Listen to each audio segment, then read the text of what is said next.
Portanto, aí o protesto do técnico Renato. Vamos ver esse lance que se refere ao Renato, do impedimento do Kleber, que, na verdade, como você vê aí, para quem não estava acompanhando a transmissão, ele sai do seu campo, né? Veja que o Kleber está no seu campo, ainda tem um gum em cima da linha, e no momento do lançamento, realmente, o Kleber sai do seu campo. O assistente número 2, o Herman Brummel Vani de São Paulo, é o assistente número 2 que estava do lado de lá e acabou dando o impedimento do Kleber, que saía do seu campo. Quando sai do campo, realmente não há impedimento. Primeiro começar aqui com o Roger, antes que aí colocar essa discussão também lá no estúdio. O Roger está devendo aquela pergunta do Antero. A pergunta do Antero. Pois não, Antero? O Roger responde daqui a pouquinho. Eu vou só colocar o Rafael Rezende e o Edinho aqui no papo, porque o lance gera discussão. Tem muito torcedor no nosso Twitter, tá, Júlio? Do Grêmio reclamando desse lance e Edinho reclamando com razão, né? Com certeza. E o assistente estava certinho, na linha do meio de campo, porque não justifica, não tem explicação um erro desse. Não tem explicação. Porque o Kleber não estava nem na linha do meio de campo. Ele estava a 1 metro dentro do campo dele. Você vai ver daqui a pouquinho o lance mais uma vez. A gente vai, evidentemente, colocar o lance. Só que, Rafael, é impressionante por isso, né? Porque, além da linha, né, o Júlio destacou muito bem, ainda tem um gum que ainda dá a condição. Se o Kleber não estivesse atrás da linha, o que já elimina qualquer tipo de impedimento, ainda tinha um gum que dava condição, né?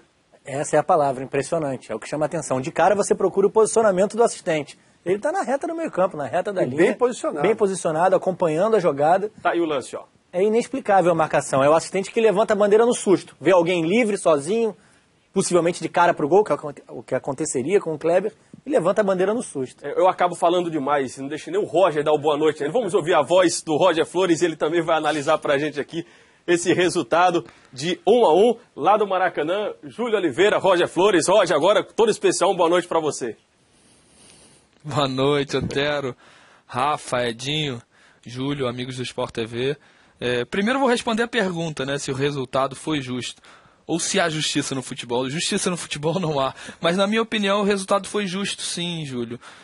O Grêmio teve todas as possibilidades de ganhar, inclusive aconteceu esse erro grave do auxiliar, mas a gente também não pode contar como gol essa bola, né? Teria um lance a ser... Uma grande possibilidade, não tanto quanto cravou o Renato. A ser disputado ainda pelo Kleber e pelo Clever, goleiro do Fluminense. O Renato já estava contando com o segundo gol do Grêmio ali. O Grêmio abdicou de vencer a partida por um placar mais elevado.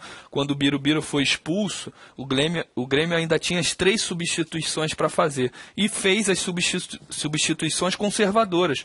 Tirou o Adriano, que era um volante, colocou o Biteco, que era outro volante. Tirou o Alex Telles, que era um volante, um lateral esquerdo, colocou outro lateral esquerdo. Aí a gente começa a ver os melhores momentos da partida.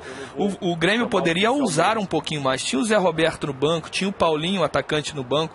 Se ele tira um volante, coloca mais um meia ou mais um atacante, o Grêmio tinha posse de bola, tinha mais volume, tinha mais condicionamento físico, tinha tudo naquele momento da partida.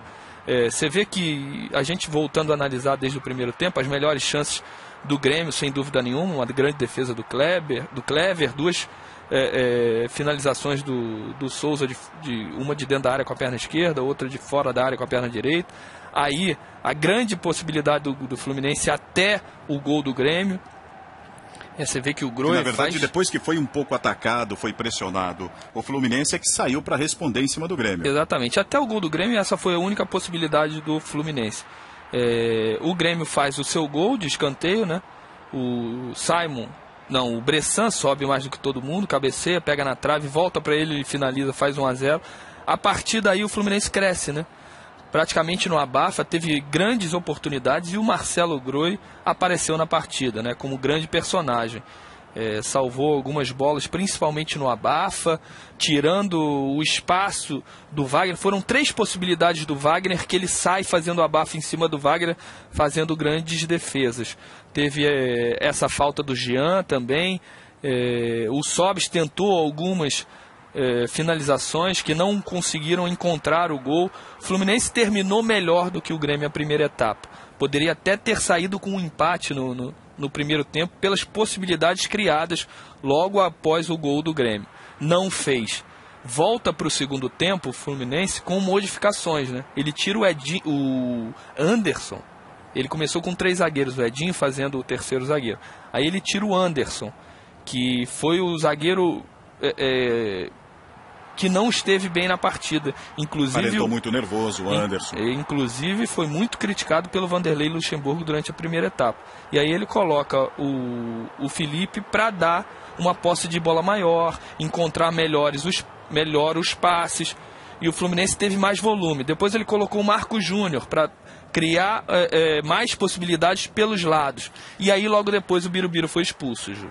O Birubiru, que já tinha um cartão amarelo no primeiro tempo, por simulação recebeu o segundo amarelo e consequentemente o vermelho, e depois já entrando nos acréscimos o gol de empate do Rafael Sobis. Você vê que depois da expulsão do Birubiru, o Grêmio não criou possibilidades nenhuma. A gente tem os melhores momentos aí passando para você, e depois da expulsão a única possibilidade de gol dos melhores momentos é essa, já com o Rafael Sobis fazendo o gol de empate. Então, na minha opinião, é justo. Por quê? Porque o Grêmio não quis vencer a partida. Teve possibilidades para isso, mas se ousasse um pouquinho mais, se arriscasse, principalmente porque tinha um jogador a mais, tinha todas as possibilidades de vencer a partida. Não fez. Deu a possibilidade do Fluminense até o último momento, num lance de um acontecimento como foi esse, pelo lado direito, uma jogada individual, um chute, desvia, sobe e encobre o goleiro e empatar a partida. Então, na minha opinião, o resultado justo.